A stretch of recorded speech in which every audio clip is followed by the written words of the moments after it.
Hello everyone, once again welcome to today's video, which is also a continuation to my previous video where I was looking at climate change impact assessment and then vulnerability assessment. My name again is John Sekajugo. I'm a lecturer at Mountains of the Moon University in the Faculty of Agriculture and Environmental Sciences in the Department of Environment, Natural Resources and Tourism. So today I take you through a climate change vulnerability assessment framework. Of course, here we are going to look at the framework for climate vulnerability assessment, looking at the different approaches that can be used, and of course trying to discuss and dissect into the cons and cons of each of them. Of course, like I want to emphasize, this is a continuation of the previous video. If you have not watched it, please look out for it because we started by, of course, defining vulnerability assessment, looking at how its importance and its significance, and of course looking at the different steps one can go through while assessing impact. And now we got introduced into vulnerability assessment, where we are continuing from in this particular video.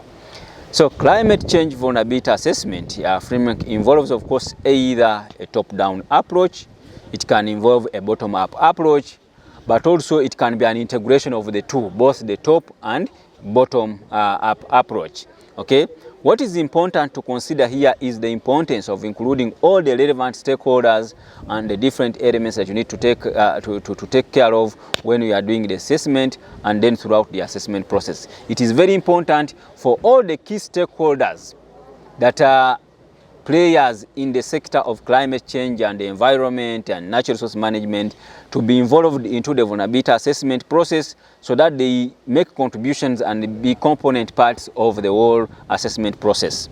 They need to iteratively, of course, changeably go through the different steps during the assessment, so that they know where you start from, where you are, and where you are going. They make contributions towards, of course, the likely impacts, or they make contributions towards the mitigation measures and the adaptation strategies. It is important to note that the success of the assessment, okay, the success of climate change vulnerability assessment and the quality of the vulnerability study you will be doing, or you will do, or you will produce at the end, depends or will depend on the intended goal and how well the whole assessment process is planned.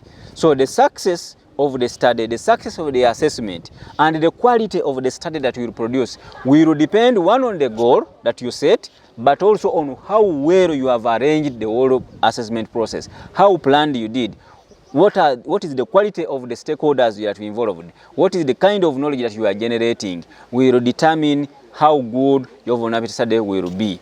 It's a good practice to discuss the results with all the key stakeholders again, especially those at the grassroots, because these are the people who are on daily basis affected and facing these climate-related hazards. They get affected, but also too, they are the ones that use these resources and natural resources that in the end render many systems, both environmental and societal, vulnerable to the impacts. So it is very important when you include them at the beginning, in starting the study, in generating the knowledge and writing the report, you again discuss the results with the stakeholders. These days, in most of the assessments, when you do the assessment, in most cases you are allowed for whatever output you produce to validate it through either a stakeholder engagement workshop with the people, with the grassroots people from whom you collected the data. So it is very important to note all these, and when you are choosing the approach to use, to understand what kind of data you generate and to understand the importance and the likely risk of losing out if you ignored one of the stakeholders, or if you ignored one of the steps, or if you didn't discuss the results again with the stakeholders. Because in the end, when you start implementing based on the results of the study, people, if they were not involved and they did not validate this, they may reject whatever interventions you are bringing. These days, you are even required to prioritize the potential impacts and mitigation measures and investment options with the key stakeholders. So here I illustrate a few steps and process that you can go through to do climate change vulnerability assessment. This framework, of course, for assessing highlights some of these steps, and here I summarize them in this table. One of them, of course, being defining the purpose of the vulnerability assessment. Like I said, you need to know the purpose of the vulnerability assessment. You formulate the questions that you need to answer during the assessment, during the process of data collection.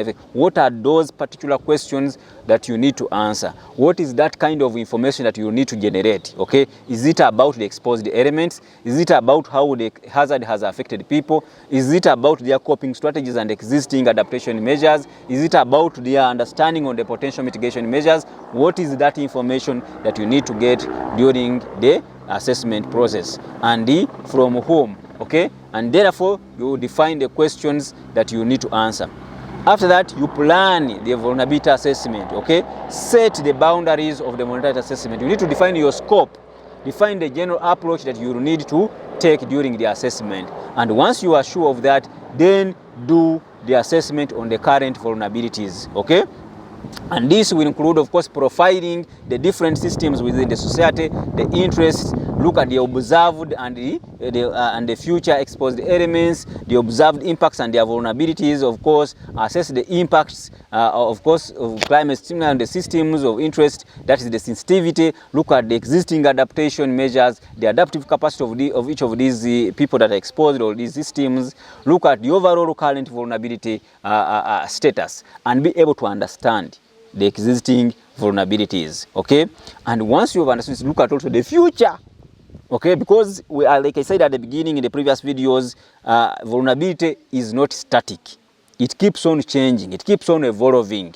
A poor person today will be rich tomorrow. Okay, a weak bridge today will be upgraded to a stronger one tomorrow. Okay, a Maram road now will be tarmac in the next 10 years or so. So vulnerability keeps on changing, and therefore, based on the scenarios developed, it is very important also to understand the future vulnerabilities. Okay, based on, of course, different assessments. For example, it could be based on the population studies and the census studies that are carried out, and the projections that are making maybe on population growth and others, and then knowing that if assuming these people grow and therefore the demand for more land, what is likely to be the trend of land cover or land change, land use change, and therefore based on those different scenarios and factors, be able to predict future vulnerabilities. And these ones, of course, will include, of course, assessing the future climate, future exposure, assessing the future impacts on the systems, of course, assessing the socio-economic scenarios and conditions that may be prevailing at those times, and then also understand now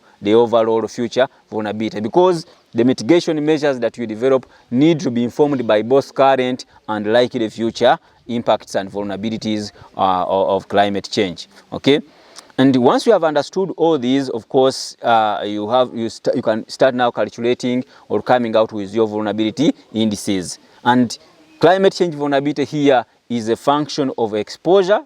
Like I said, the type of exposed element, what is exposed, its sensitivity, okay, how weak or strong it is, and what is how it's going to be likely to be impacted by the hazard, and its adaptive capacity.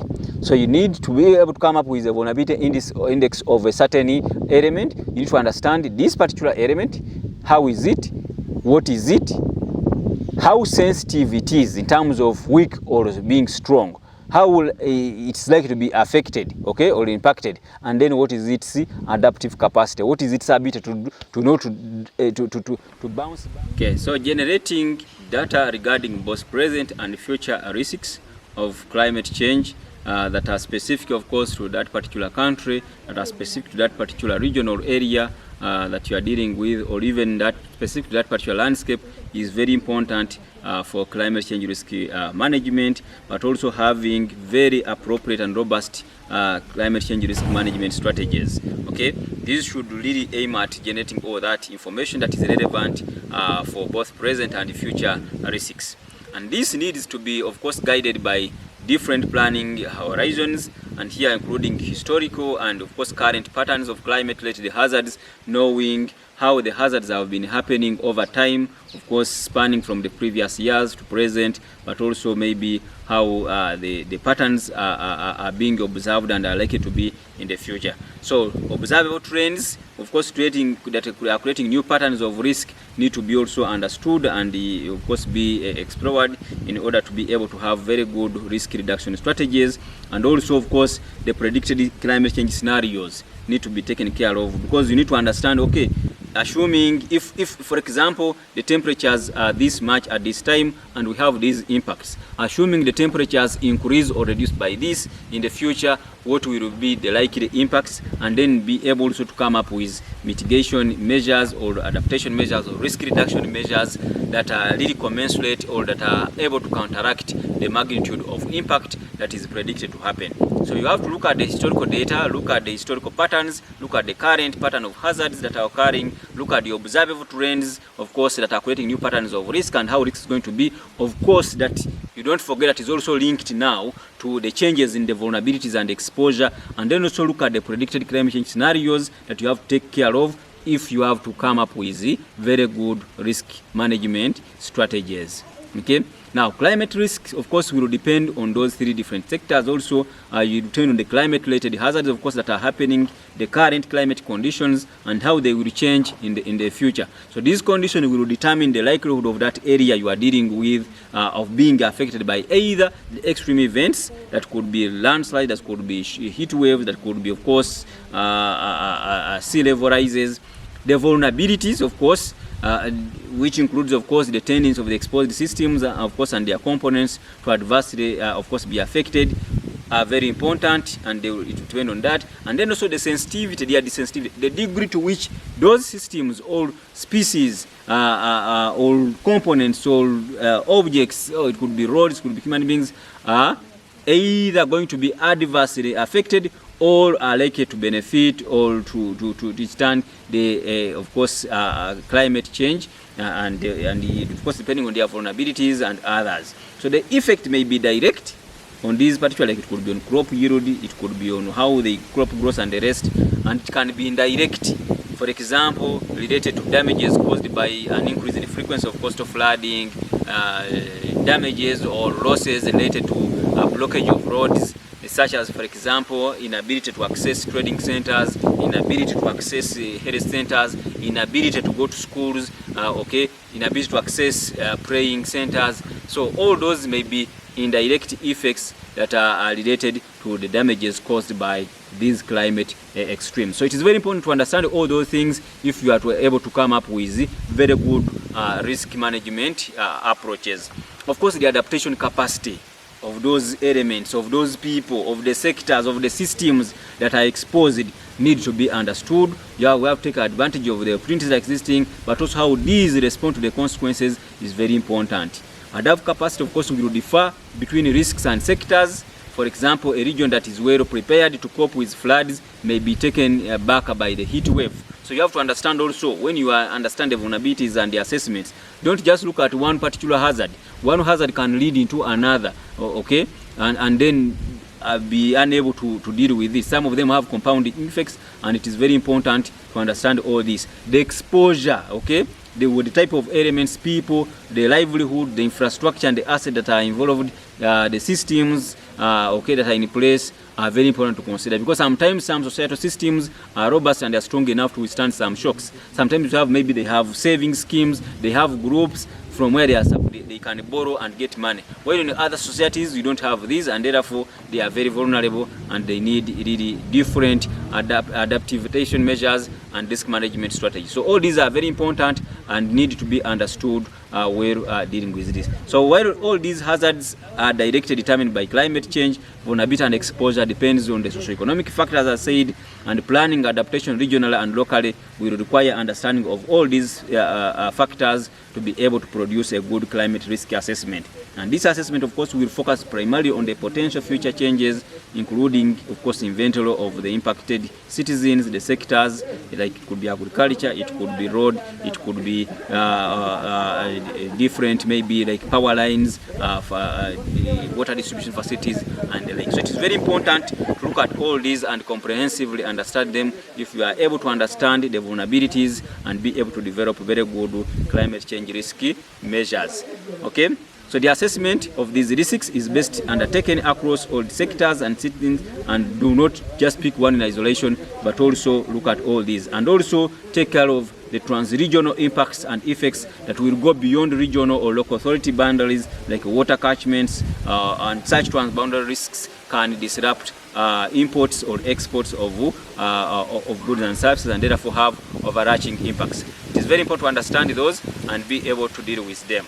So I want to end it at this, and we shall continue from there in my next video. I implore you to look up to this video where I will now go into the real risk assessment process and how to deal with the different steps when we are doing the real climate change risk assessment. So please share this video, watch it, understand it very well in conjunction with the previous ones, and be able to look up to my next video where I will now take you step by step through the climate change risk assessment process. Thank you very much.